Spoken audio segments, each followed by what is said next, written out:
Hey, happy campers! This is Camp Counselors. A good-natured podcast hosted by your favorite fake camp counselors, Zachariah and Jonathan. Here at Camp Shady Birch, we love the great outdoors in theory. But we'd much rather spend our time making friendship bracelets, spreading camper gossip, keeping our heads in the clouds, and avoiding archery at all costs. We know we would make great camp counselors, minus the fact that we know little to nothing about camping. So grab your sunscreen and bug spray because things are about to get campy. This is Camp Counselors.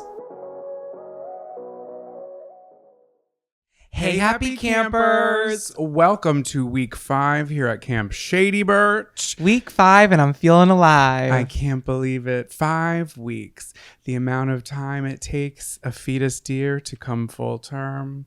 The amount of time David Blaine can hold his breath underwater.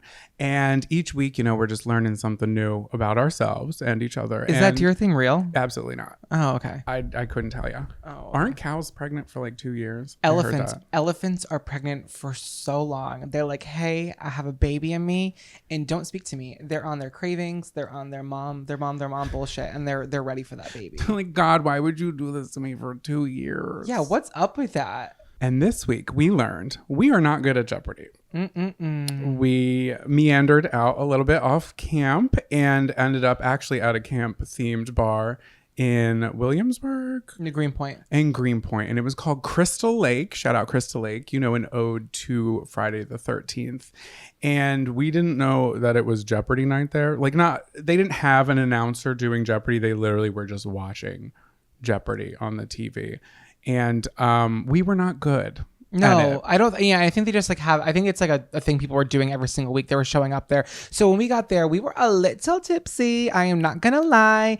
And I was very overzealous. I just am really impressed by people's natural skills. If you do anything well, I'm going to love it because I think everybody has a skill. And everybody at that bar had a skill for trivia except us. We were not supposed to be there. I think another thing is we just don't have the capacity in our brains because we just have so many lyrics stored, so many facts about RuPaul's Drag Race and Sammy Sweetheart quotes that are just, there's no room for any more information.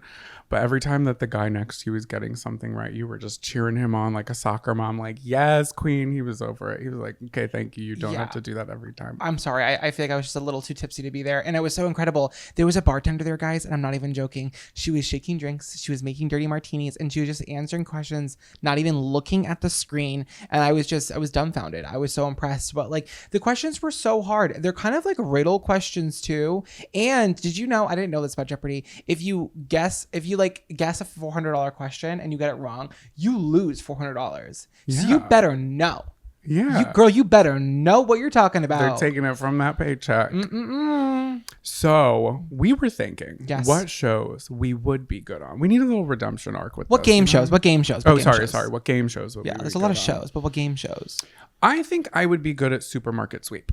Yeah, you would be. I don't quite remember what happens in the first half of the show, but what I do remember is that the second half of the show, you just grab a shopping cart and you just go, go, go. And I do think I would be good at that. You want to grab the most expensive things that are in the store.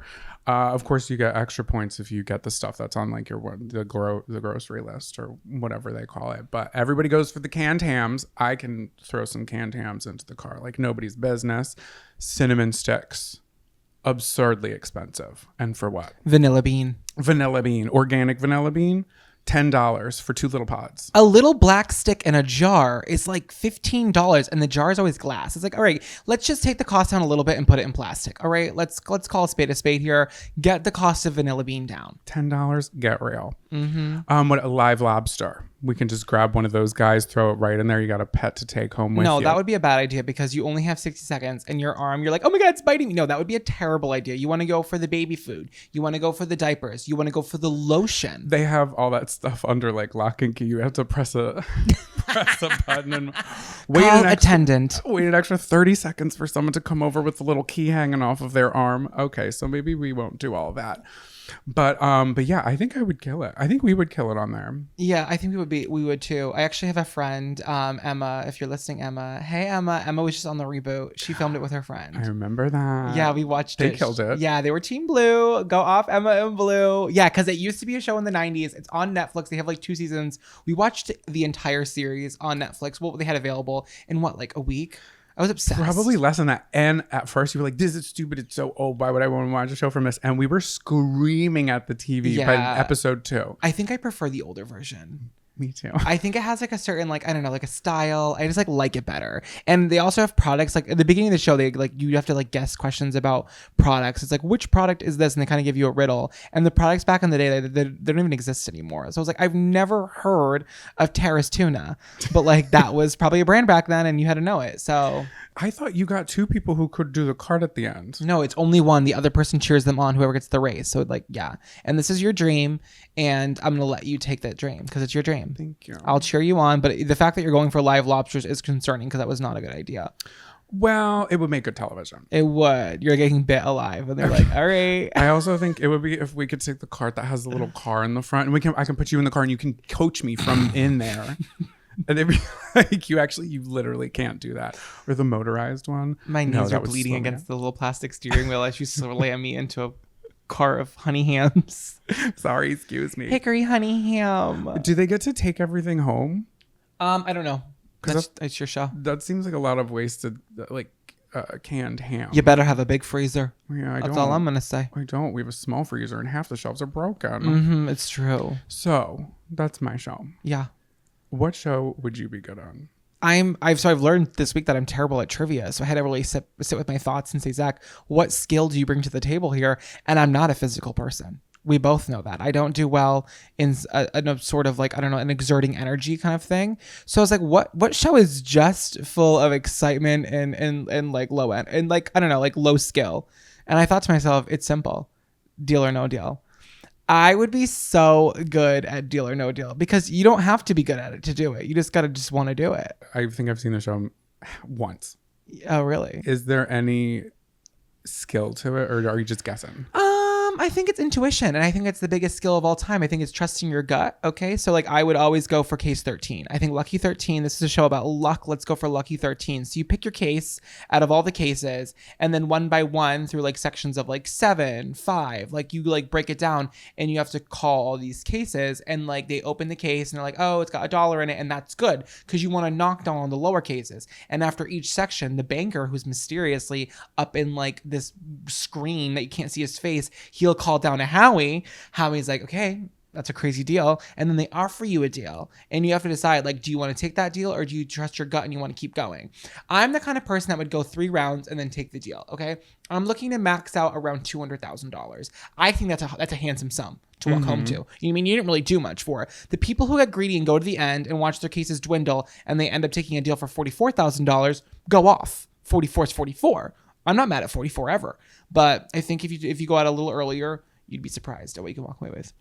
See, I think you would be great at that. I just never know when to fold. You have to know when to walk away because you walked in with nothing. So just be happy with what you get. Exactly. I remember watching like Who Wants to Be a Millionaire and someone would win $100. I'd be like, I am out. I got $100. You know what that can get me at PacSun? But that was harder because that was reliant on skill of trivia. This isn't. True. This is just skill on picking pretty little numbers on a pretty little stage. And speaking of Deal or No Deal, I just ordered a poker case off of Etsy today. It just came in the mail. It was $22, and then I ordered a little tube dress off of Amazon, and I'm gonna it's not a tube top. It's like a bodycon. It's a bodycon. It's a modern traditional black bodycon off the shoulder. Sexy. The little silver like it's poker like a case. poker case. Yeah. It's a poker case. And then I'm gonna wear like a little bob and I'm gonna put a number on the side of it and I'm gonna be a Deal or No Deal girl for one of my Halloween costumes this year. Iconic. I know. I think I'm gonna only have $1 in my case. I'm gonna like channel that Meghan Markle picture where she's like, it's $1. I know. Meghan Markle was on how crazy. Like, I know. I feel like no one talks about that, but at the same time everyone talks about From that. Hollywood to Buckingham Palace to then exiled back to Hollywood. She's traveled the globe, baby. She certainly has. I'm Team Harry always. Me too. I love Harry. I love the royals. We won't talk about them, but I shouldn't say that. I just am really into the drama of the royals. You love anything that has to do with them. I love the crown. I'm obsessed with the crown. And we miss you, Di. We miss you, Queen E. Queenie. She's like, Queen E. It's like, stop trying to make Queen E happen, baby. It was Princess Di. Just like, please, it is Elizabeth. Did you know it was on Drag Race this week when they were saying, like, at the UK Drag Race, they were talking about Diana, and then they had to be like, they were like just saying Diana by itself, right, in the UK, but they were referencing Diana Ross and not Princess. Yeah, so they were like, yeah. Diana Ross. Yeah. I thought that was funny. Yeah. Anyways, that's our catch up of the week. And who knows? Maybe we'll be cast on the next supermarket sweep. But yeah, they're still recording that. Deal or No Deal's out, but I will take over Howie Mandel's position. I'd be so good the host. You of would that. be such a good host too. I think I you're a great know. host. I would like. I get just as excited when it's going well, and I get just as sad when it's going bad. I can really mirror the emotions of the contestants. You can really root for that underdog. And if they need a stand-in for a girl with a case, baby, I have a closet full of wigs. I can do it all on that show. I love Deal or No Deal. I do. Oh, ew. Howie Mandel with that TikTok thing he posted this year. We will not talk about that. But if you know, he is out, and I am in. Attention campers, please meet at the old flagpole under the tall pine for morning announcements. Morning announcements. Attention campers. Camp Shady Birch's annual Taylor Swift canoe race, I Canoe You or Trouble, will take place at the lake today. And our trophy has a blank space, baby. And I'll write your name. Okay, on to some really quick housekeeping. In the last episode, we did say Sarah Palin when we meant Sarah Paulson. Yeah, when the whaling was happening, we were not talking about whaling from the north. We were talking about whaling from American Horror Story classic Sarah Palin. Sorry about that confusion. So then we also have no update from episode 1, the scam email. Oh, Johanna Johansson? Is that what it was? Johanna something. Johannesson. She was a blunder, and when I got the email back from her, and it was just a continuation of the scam, and I said, girl, bring back the storyline. What about the husband who died in the cocoa fields? I want to hear more about that. And she lost my emotional appeal. So I said, you know what? I am no longer going down this road of credit card scams. Scammers, take note. And then the final piece of housekeeping. Apparently there's been some question about my leg tattoo here. If you're watching this on YouTube, you can see my leg tattoo. It is a stick and poke. It's a cactus with a moon and an all-seeing eye and a little triangle that I did when I was hungover New Year's 2015 while watching Laguna Beach. That hurts, and it took some skill, and I love that little Dorito. Thank you. I love him so much. I was asked if it was a Dorito. It is not, but I appreciate the concern. In other news, a zero-gravity soccer game breaks the world record at 20,230 feet. A Portuguese soccer legend, Luis Figo, I no clue who that man is, but apparently he's a legend, and a team of international players put their skills to the test in zero gravity to break a Guinness World Record for a high-altitude game of soccer.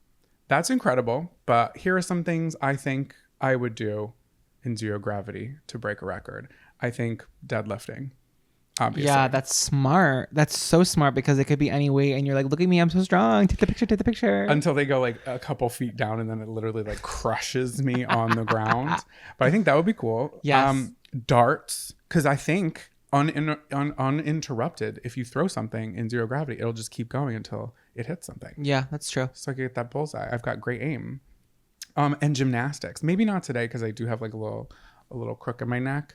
But I feel like I could do a couple of roundhouse kicks and a round off cartwheel front handspring. Yeah, I'm less interested in like trying to break a world record and just have fun. I just want to go around. That's like a dream when you're younger. When you see people in zero gravity up in the space station, I'm like, I just want to roll around. I want to like blow a bubble. I want to have water droplets, maybe like crack an egg and watch it just go all crazy. Like I would be like in the corner and they'd be like, oh, tag Zach in. It's his turn to play on the soccer field. And I'd be like, baby, I'm okay. I'm like doing a craft floating around over here having fun. Like actually, how do you sit on the bench? You're just like floating off on the side, right? You're like, I'm sorry. They're like, please stop juicing the orange slices. I think the future of like, I don't know, like I think that's going to be a future of tourism. I'm really calling that. I think probably. I think if you're rich enough, they're going to start like, you're going to start being able to like do zero gravity experiences in these like weird hotels where you get to experience like some form of space that's safe to travel to. And it's going to be for the ultra rich. And by the time that we're like old enough to do it, everyone will be able to have access to it. But I think that's on the horizon. That was a really smart thing I just said. That was really. Do you believe in me about I that? absolutely do. Should we and I'm invest in moon shoes? I would invest. Doesn't it though, like shuffle your organs around? Listen, I'm no doctor, but I am a dreamer, and a dreamer says what a dreamer does, and that's try new things. I love that. Thanks. Quick side note: I think giving birth in space would be quite the. It's still gonna hurt. What does it matter? It's still gonna hurt. I just think it would be crazy. Yeah, it'd be a hard cleanup. Oh yeah, I forgot. Would you catch it in a bowl? Oh yeah, wow. There's a lot. The baby's like, ooh, slippery hands. Oh no, the baby, he's floating away. Ah, Okay. we are not parents. Can you tell? You want to move? Okay, what's your story? Yeah, let me. So mine's on a different note. So I just want to let everybody know that for the past 30 years we've had the Maury Povich show, and the Maury Povich show is no longer. Yes, news of the Maury show ending kind of started to trickle into the media in March of this year, but I believe it is this month actually. So we are in October that the final episodes of the Maury show will debut. And it's kind of a weird point for me because it's a show that I grew up with, that I remember like loving the absolute trash and mess of it all. But like looking back on it now, and do I really think it contributes anything positive to society? I don't think so. I don't think so either. Did you ever watch it growing up? Oh, absolutely. For those of you that don't know, this is the show where people do get, it's like a daytime talk show where people go on primarily for the reason of figuring out of a paternity test for a child. You are not the father.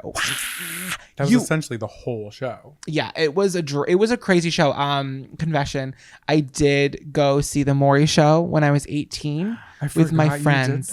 Yes, we drove all the way from New Bedford, Massachusetts to Stamford, Connecticut, and we did a double taping. And it was wild. It was so wild to see it all unedited, like with the swears and the language and the running around and the paternity test. It was incredible. It was so crazy. Did you see the episode when it came out on TV? No, because they were like, we literally don't know when this is going to air. And they're like, just watch it. And then I like watched 2 weeks after that. And I was like, I can't commit to watching this much. Like every single day. Yeah, because he always wears the same outfit anyways. And you never really know. But yeah, so I was actually, the reason that inspired this conversation was I was listening to the NPR podcast, NPR Pop Culture Happy Hour, and they were kind of talking about like what does this mean for TV and the kind of the growth of TV and like the trends the Maury show started, and how like when it started in the 90s, I think the talk show TV landscape of daytime TV was just really different back then. You know, there's no excuse for it, but it was very sensational. A lot of like, for lack of better words, it was just really trashy, like just really, really trashy. And I think Maury like kind of went on a lot longer than most did, like longer than he started before Jerry. No. 2 months before Jerry. Oh, I didn't know that. And Jerry's been done. And then Jerry did the court show and that ended too. I thought Jerry Springer was like, because he was definitely, arguably, I guess, bigger than Maury at one point. Yeah, of course. Because it was all like, Jerry. Jerry was the biggest, but I think, but Maury kind of like stayed consistent, clearly. And they were talking about this whole idea of him playing like a father figure role and kind of like, and he did. It was always like you always seemed like he was on your side regardless of who you were. You know what I mean? Yeah. And then it kind of like went back into pop culture because Lil Nas was like promoting his album on the Maury show. He did this whole bit. Oh, yeah. That was really funny. But you know what I learned too, which I thought was really crazy? You know those court TV shows? Yeah. Whoever wins that money that they sue for or whatever, they don't actually get they don't actually like get the money. The show itself pays those court fees for like the loser. Oh, so then the loser doesn't have to pay. Yeah, so like if you sue and you sue someone for like ruining your lawn or whatever, and you go on this court show and they're suing for $4,500 and you win, the person that wins that money, and the person that loses, the show just pays like that person the money. So then you kind of like clear like just legal fee, because it is a real legal fee. Like it's real. That's why it's like low stakes. It's so low stakes because like regardless you go on, you embarrass yourself, but you're gonna like go there and be okay regardless. You know some of those people really embarrass themselves. Oh my god! So let me tell you. Yeah, but I think if you need the $4,500, you need the $4,500. I wonder what that meeting is like, to be like, hey, I'm suing you, but I have an idea. We're going to go on Judge Joe Brown, and you're going to not have to pay for it. Yep. And I'm going to get the money, and I guess probably paid, because why else would they go on to win? I don't know. I don't know, but it's the end of Maury. Over 3,000 episodes. Wow. I think we're good. I think we've found out enough people who are the father and who are not the father. You know, I feel like it's all the same. I It love is all the same. You know what I love about Maury? This is bad because now I've been polite about this enough. But what I love about it, I love when someone finds out news that they don't like on Maury and they run faster than they've ever run for their lives, and there is a cameraman behind them like a cheetah. And where are they running to? You are in a foreign studio in Stamford, Connecticut, and you are running through these hallways as if you know where you are. Where are you gonna end up? They usually end up like against a wall or The like utility cornered. closet, like, but they're running at full speed. If I were to run through our apartment at full speed, I would be at the other wall in 10 seconds. But these people are running for like a minute. Where do they end up in a different studio at some point? They just circle. And then you're right, their body just collapses. Yeah. They collapse. And it's like almost as if they like know what they're doing because like they've seen it for 30 years on TV. They're like, oh, I know that if I hear bad news, I just have to book it. Yeah, of like course. very rarely in my life have I heard traumatizing news and I just start running immediately. Like I'm not a runner. How often have you heard traumatizing news in front of a live studio audience? You'd be surprised. You would be surprised one time. And we'll talk about that off camera. Okay. I was on Maury. Just kidding. Anyways, love you more. I hope he's probably so rich. Oh my God, so rich. How old is he? He has to be 80. He's the grandfather of our life. And he contributed a major story arc to modern trash television. Yeah, so thank you. Well, we also didn't have reality TV back then. That was. Right, but I mean like where you're following like a family or like an actual story. Because technically these characters on the show, we only get to learn about them for maybe 15 minutes max. Yeah. Yeah. Yeah. And hey, let's not deny the facts that the audience themselves play a character. I was there and I was laughing and clapping on repeat for 2 hours. My throat was hoarse by the end of it because I was like, ooh, ah. It's like the worst reactions ever, but like you're so into it when you're there because you're like, I'm here. Like you want me to give 100? I literally showed up. I will give 150. I'm obsessed. We should go to a taping. I feel like we would kill it. Yeah, they do all of those shows. Well, Maury's out now, but they did Jerry Springer's like bestie. Remember him? No. Steve Wilkos. Oh, He was in the same one. They had a bunch all in Stanford. It was crazy, but and they were all like in different like sections of it, and you were just waiting in this collective room. Anyways, bye, Maury. We love ya. Get out of the water and onto the dock. You're not gonna believe what I just heard. Welcome back to the Gossip Talk. That was not synced up. I'm sorry. It's okay. The Gossip Talk is a segment on our show where we just kind of talk about something that we found out, whether user submitted. This one is not user submitted because I personally saw this on Facebook and I was like, tea. So it's like not like we don't need a cheating scandal. We just need some like light juice to kind of ruffle the feathers. Yes. Is that what you Please. describe it as? I absolutely would. Light juice. Keep Light it light, juice. but keep it juicy, not from concentrate. Yes. Okay, so today's Gossip Talk is inspired by what I said on Facebook. So this is crazy. Okay, I'm ready. So this girl, I don't even know her, but she's kind of from like my local area, and I love local gossip. She got a job. I'm going to try to speak about this in ways that you can't figure out who it is, but if you figure it out, I'm sorry. She applied for a job, and this job required like a working interview. Do you know what that is? Where you basically just do like a trial run for a day? Exactly. So she shows up to, and I have to say what it is. She got up at the ass crack of dawn, probably 3 or 4, to a bagel shop. Okay. And she did a working interview at a bagel store. And she said that she made 195 bagels. Okay. 195 bagels. I've never made 195 things of anything in my entire life. Okay. A lot of work. It's a lot of work. She goes in, she does it. They congratulate her. She did a great job. And they said they'll call her soon.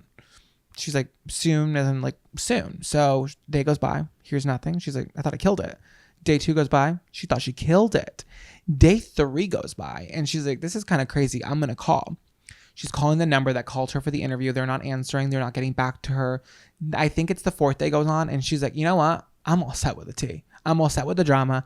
I'm going out to Facebook and I'm exposing this business. Ooh. So she does. She writes this whole thing up being like, this business is trash. I worked for them, made 195 bagels, yada, yada, yada. They didn't call me back. This is like free labor. And it wasn't fair. Of course, What do you think happens next? They get wind of it. And Of then they course say, they get wind of it. Hey, baby doll. We were real busy. They were like, hey, baby girl, we are so sorry. There was like such a confusion. They were like, it sounds like the bench test went very well. And her plan was to call you today and offer you the position. Our bench tests are always paid for as well. So regardless of the situation, we will absolutely pay you for your time.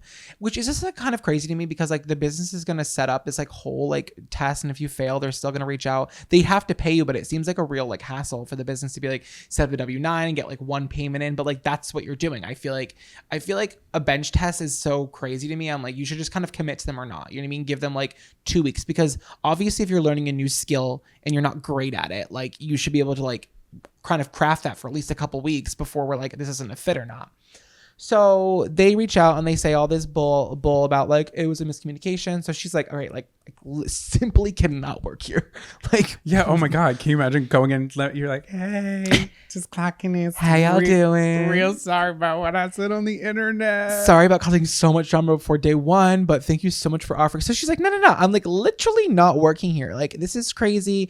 And it was through the Facebook post she found out from so many other former employees. No. That this is like a reoccurring thing. At the same place? At the same place. People were writing and being like, hey, like don't expose me, but like the same thing happened to me, or it happened to a friend of mine.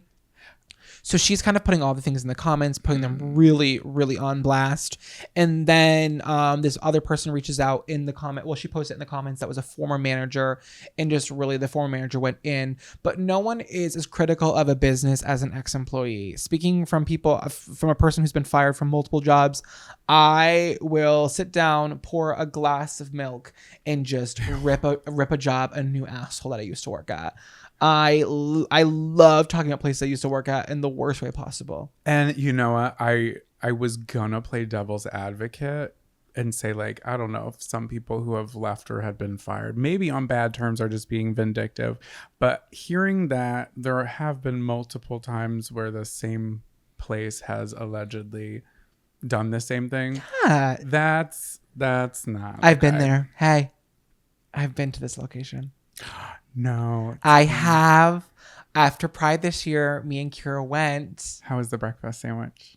So Kira got something that was like too much. We were so hungover, and she got like, it was like spicy chili crisp sausage, egg, and cheese on a bagel. And I was like, Kira, our bodies are full of poison right now. And I was like, that's disgusting. I got a blueberry bagel with just cream cheese. Hey, it was a good bagel. Why do they always put so much goddamn cream cheese on a bagel? It's always too much cream cheese. I kind of appreciate a breakfast spot putting a lot of cream cheese on a bagel, because I feel like I'm paying for it and I want you to give me like my money's worth, because you're charging me $4.40, $4.50, and it's like, this is one bagel and cream cheese, so give me enough. That being said, when I do get the said bagel, I always agree it's too much cream cheese. I'm wiping it on the inside of my paper bag. I'm wiping it on my windshield, just trying to get it off because I don't have enough. They never give enough napkins. They always give too much cream cheese. But in this house, we are fans of Philadelphia cream cheese. We are. Oh my God. Yeah, I don't know.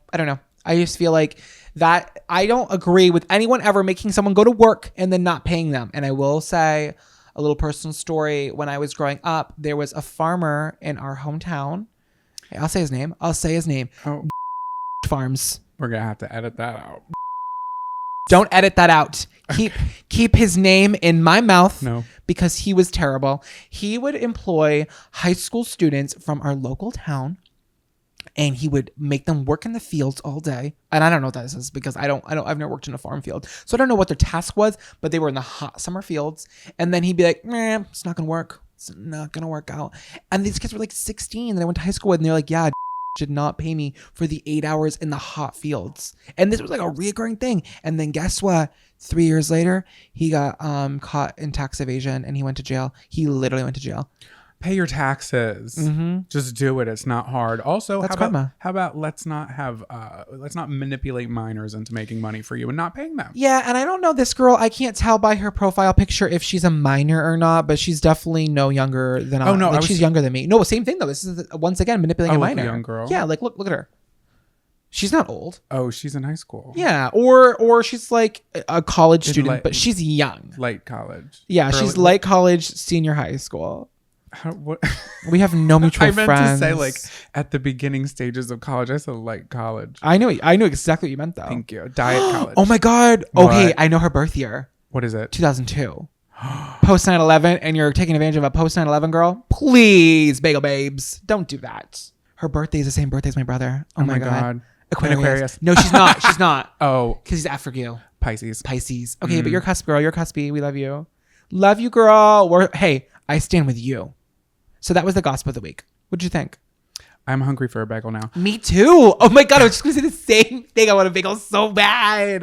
And everything bagel, please. But I want a morally just bagel. Please. Moral just bagels only. Please. But if it's like a bakery, I feel like you kind of have to see if the person will be able to make your products up to standard. Would you not? Like, how else would you know? It also seems like you wouldn't hire someone with no experience, right? And if you're going to hire someone with no experience right off the jump, then you have to be willing to give them at least a couple weeks to get their feet like wet in this new industry. How are you going to hire someone with no experience that you knew they had no experience and rate them off of one shift? That's ridiculous. Yeah, you're right. It should be like a little trial run. That'll be like, hey, you're hired for now. We'll come back and see if it's a true fit, but you'll get paid for the whole time and not just coming in and doing like your audition run. Yeah, I don't know why I just got so spirited about that, and I just got really passionate, and I just need to apologize for everybody for raising my voice.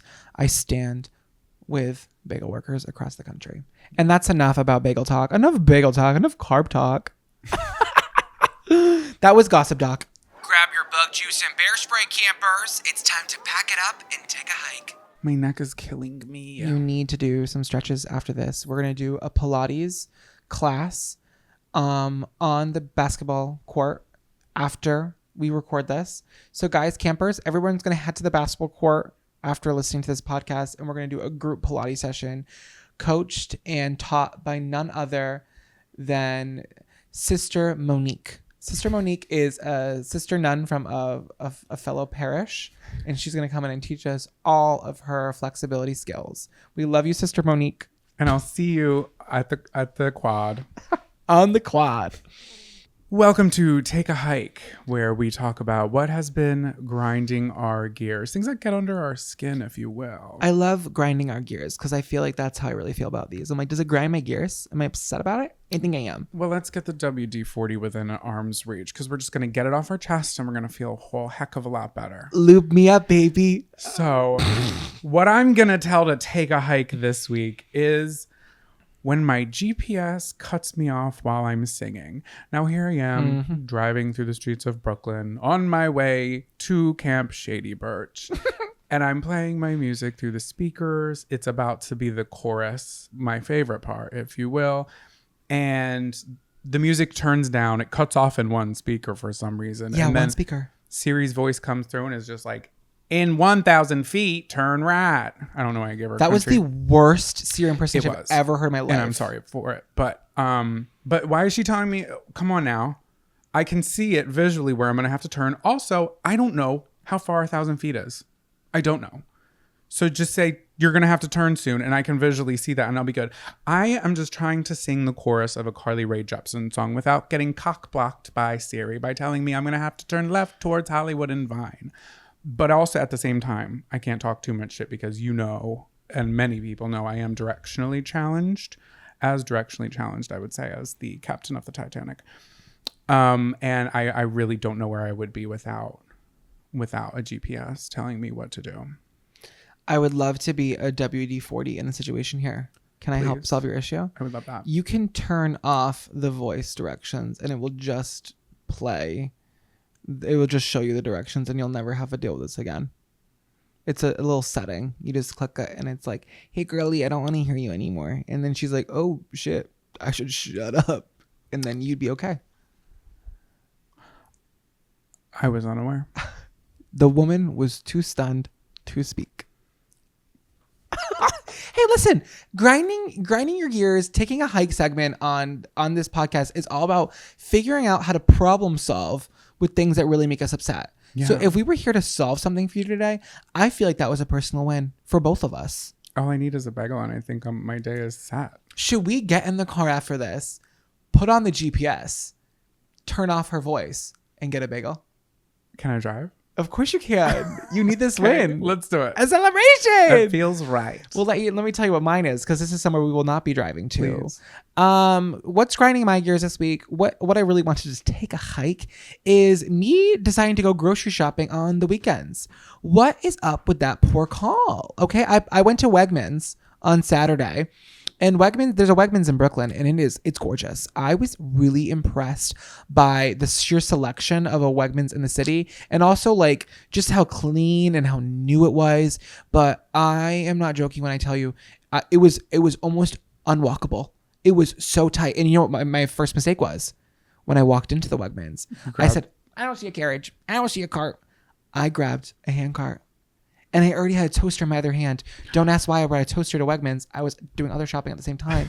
And I'm fighting the aisles with a toaster in one arm and a full hand cart in the other arm. And I'm shuffling past the cream cheese. And I'm in the charcuterie section. And I'm looking for parsley. Parsley was so hard to find. And I almost had a panic attack. And to soothe my panic of this awful, traumatizing experience, I got a sandwich from the deli. And I went outside and I leaned against the building of the Wegmans on a 3-inch ledge, just enough to cushion my dummy thick ass cheeks. And I opened up a plastic container with an Italian sub and I ate it and I took deep breaths and then I ordered an Uber and then something about that sandwich was off and I was sick the whole way home. So I think I was sick from the stress of it and sick from the questionable Genoa salami. 2 things real quick. I love that you call a basket a hand cart. What am I supposed to call it? And I literally call it a hand cart because you like make me so nervous with the way that I say things. Because I call them I'm gonna get into this real quick because you're pissing me off. I call them a carriage. Okay, when you go to the grocery store, you use a carriage, and then you make me feel dumb about that. So I don't know what I call. I probably call it a basket, but I'm so in my head about how I call it a hand cart that I called it a hand cart. I don't think I ever called that. I think I do call it a basket. But you got me all pressed about the way I say things.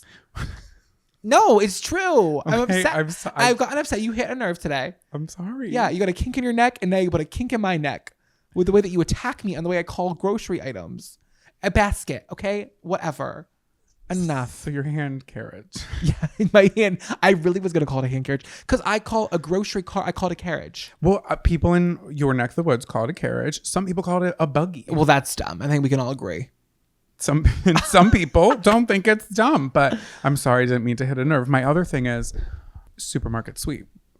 I know we've really been like toying around the ideas of like baked goods today. A lot of supermarket talk. A lot of grocery gargle. Yeah, a lot of grocery gargles. We've been gargling on the grocery topic all day. Well, I'm glad that you survived it. But yeah, Wegmans on a Saturday. I also went to a Wegmans that same day, but it was earlier and it was in the suburbs. I was like 3 hours away. And that Wegmans you go to is like landmass wise, it's a lot bigger. But we're going to go to this Wegmans when we need to go shopping again on a weekday, and you're going to love it. There's parking so we can bring our car, which is really great when you're like in the city and we have a car for groceries, because it's the one time where like lugging a lot is really difficult, like just walking to places. But it's a great Wegmans. It's really nice. Well, I look forward to seeing their bagel selection. Yeah, and you love Wegmans. I love Wegmans. I like it too. I didn't grow up with it, and ever since I met you, I've been like going to the ones in Philly, and now we have one here, and I really love it. Like, I'm a Stop and Shop girl.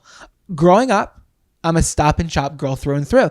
And I'm not mad at Marty. I'm not mad at Marty the robot. You know, he's cleaning up the aisles. He's doing his best. I hate him. Oh my God. Yeah, you hate him because you didn't grow up with him, okay? He's kind of like a childhood hero. That's not true. He didn't really enter the scene until I was like 20. I was going to say, wait, isn't he newer? Because we don't have Stop and Shop, but we have something similar. We have like Giant. It's the same company. I don't know why they're not giving you guys robots yet. They had robots, and I hate them with their little googly beady eyes. If anybody listening knows what I'm talking about, they do like the what do? They just detect things. What are they doing? They're huge. Spell. They are massive Roombas, and they're not doing any cleaning themselves. They're not cleaning it though. They just detect it, and they're like, "Uh-oh, somebody spilled." I could have told you that. You're taking away someone's job for that. They're terrifying. They're onto something else. There's something else happening with those. I swear to God, one followed me down the baking goods aisle, and it followed me around the corner and onto the next. I was like, 1, do you think I'm going to spill something? 2, is there someone in there? No, he had a coupon for you for a buy one get one free cream cheese and bagel. And I would have appreciated that had he said something to me. I would have loved that. When they detect the mess though, it's so dumb. It's like those little robots. They're like mess in produce, and then you're like, what's the mess? And you go over there, and it's literally a garlic peel, like the little peel off a garlic, like the little paper. Get It's real. like, get over yourself, you Please. dumb little robot. How about you go back to your charging station and really think about what you're bringing to the table? Because it don't look like much. Dumb bitch. So that's why we're pro Wegmans. Because Wegmans, I'm dealing with dumb people and not dumb robots. There we go. And that also was grinding our gears. Yeah, I love it though. Stupid robots. And this is so shocking, but I'm not joking. I did have to ask someone. I can't believe we're talking about the same things over and over again. I did have to ask a grocery worker at Wegmans where the cream cheese was. I couldn't find it. It was hidden. It was in a weird. You'll see it when we go there. You'll be like, that's a weird section for like that weird. It was I know exactly where it was because I used to work there and I used to stock that. I and think used this to one is stock not. This one's not cookie the dough. normal setup though. You're gonna see it. It's really kind of like they're maximizing their space. So like there's some weird crooked aisles. It's not normal. You're gonna be shocked and appalled. Well, I'm excited to see it. So this week, what's grinding our gears? What's taking a hike? It's the voice memos, the voices, GPS, yeah. GPS voices, and grocery shopping on the weekends. Things that we can both solve on ourselves, but instead we choose to bitch about it to you guys. So thanks for listening. Love you. Do you think the new counselor likes the top bunk or the bottom bunk? Over. Either way, I'm giving them my boondoggle keychain. Over. Camper crush of the week. Who have you been crushing on this week?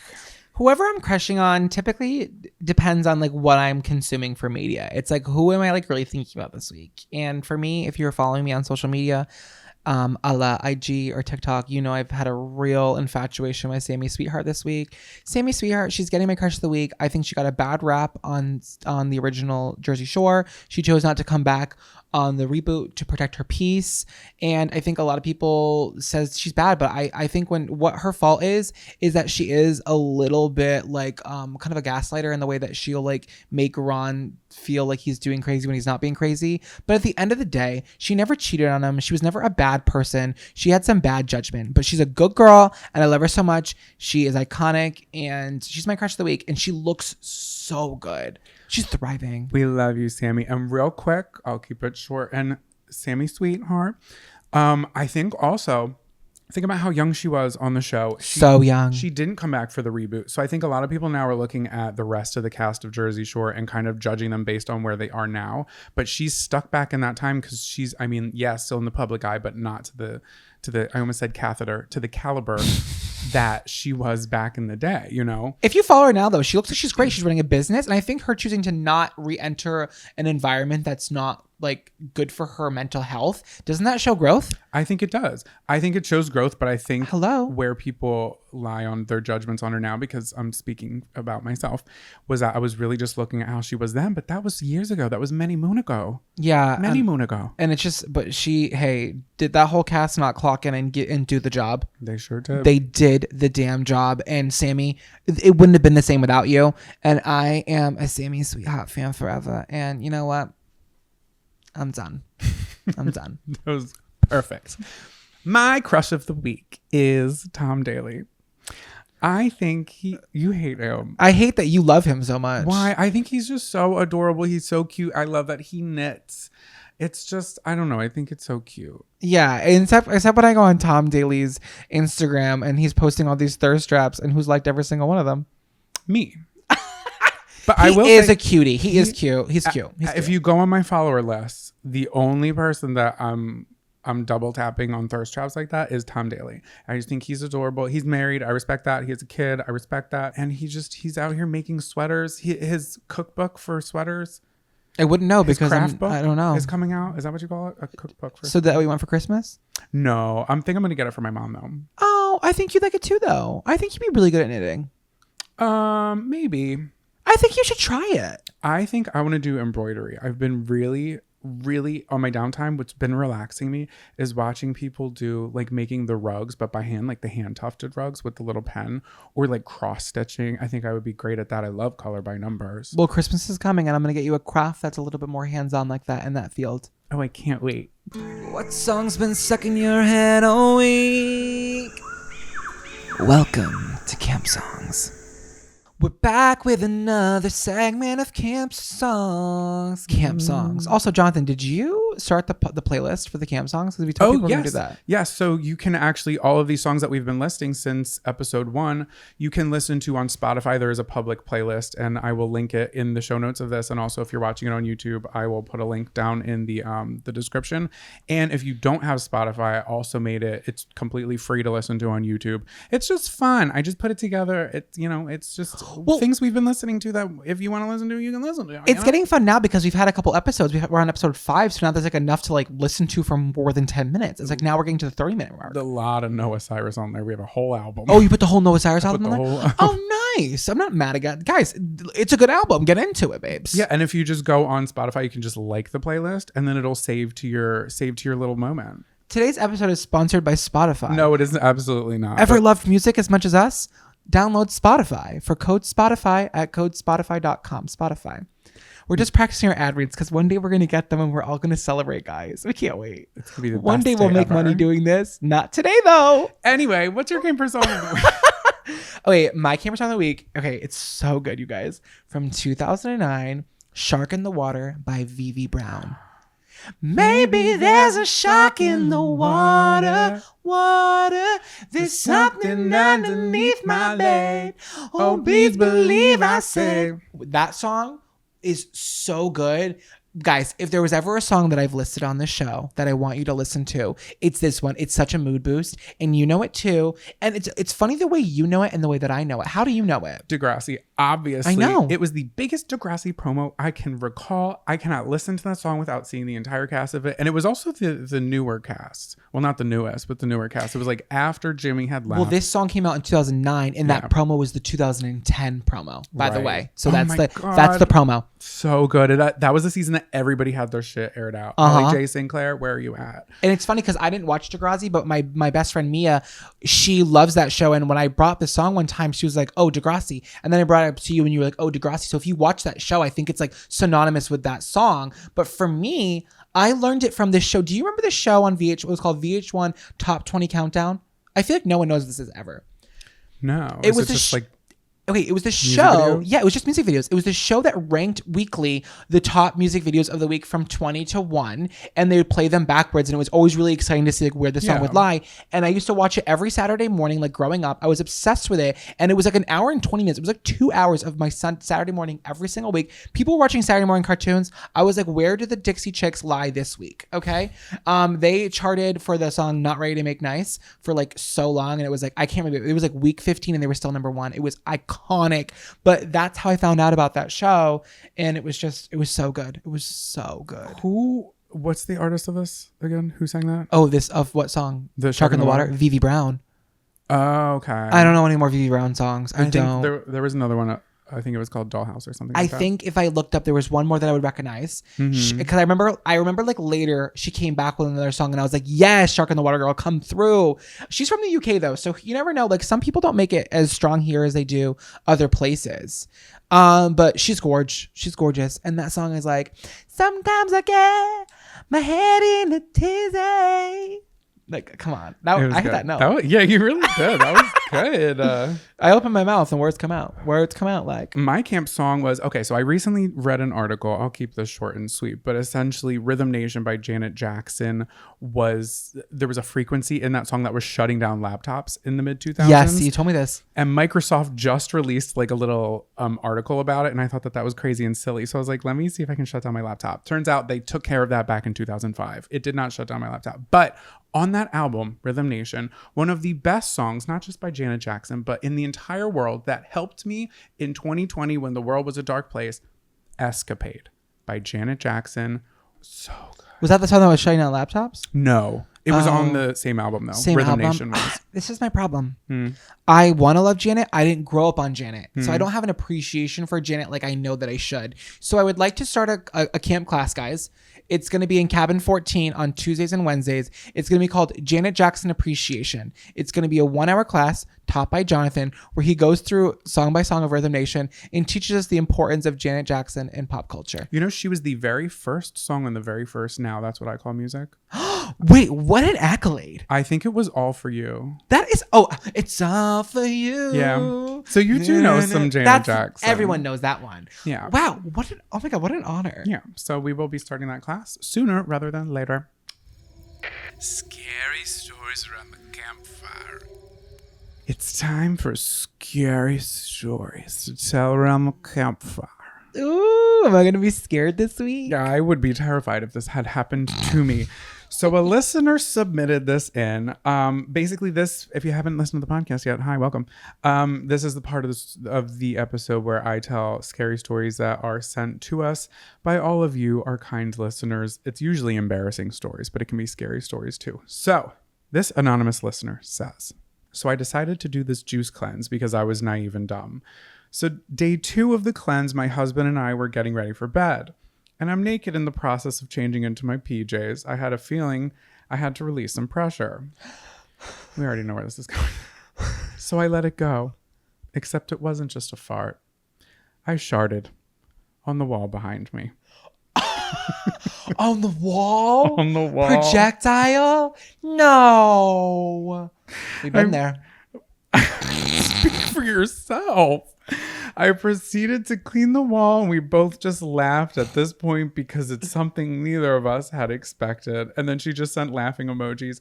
She kept it short, sweet, and absolutely disgusting. A lot of you are sending us poop-related things. And hey, that's okay. Shit quite literally happens.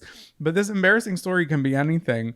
But yeah, wow, that's embarrassing. But I love that you guys are still together. And I did click on your Instagram and scroll through your pictures. And it seems like y'all have been together for a while. So been through it. You've been through the shit. My best friend Mia, sorry Mia, I'm calling you out. She did a celery juice cleanse and she was like, I'll never do it again because she also shit herself. There's nothing to bind you guys. If you're doing a juice cleanse, you need to stay home because you are going to shit yourself. And it's just a fact, you know? There's nothing to bind you. But what's binding their marriage together is the memory of her spraying her shit on a wall. It didn't even drop down to the floor. It went out. Oh my God. Then having to get the paper towels and then you're like laughing it off like it's silly, but like there is a part of you like, he's going to divorce me because this is just, there's lines we don't have to cross. Like a thumb over a hose. A thumb over a hose. And you know what? If you've been listening, I would say what would have worked for her is if she would have corked it. She would have corked it. Call back to a previous episode. Oh my God. Listen, a corking technique for this might have helped. So if you have an embarrassing story, you can DM it to us on Instagram. Our Instagram is @CampCounselorsPod. We're also that on TikTok. And or you can email us, campcounselorspod@gmail.com, and maybe, just maybe, we'll read it. Also, send us some gossip docs, some lighthearted but juicy gossip. Yeah, like gossip that you heard around like at your work, gossip you heard on a local Facebook group. Yeah. Just something like funny and tea that we can talk about without like mentioning names, just because we all like to hear a little juice. And I just want to say thank you to everybody that's listening. Guess what, guys? Campers we're at like an all-time high for attendance. It's been super exciting to get your DMs and your messages and your shares. It is like been the most exciting thing I've been able to be a part of in so long, and I love it. So if you like this podcast, share it. Please give us 5 stars wherever you're listening, because it really helps like the algorithms on these like apps like push our podcast to newer listeners. But guess what? We're just happy that you're here and that you're listening. So seriously, just like thank you so much from all of our campers here at Camp Shady Birch. Seriously, we appreciate you so much. We love you. And that's it for today's episode. Lights out, campers.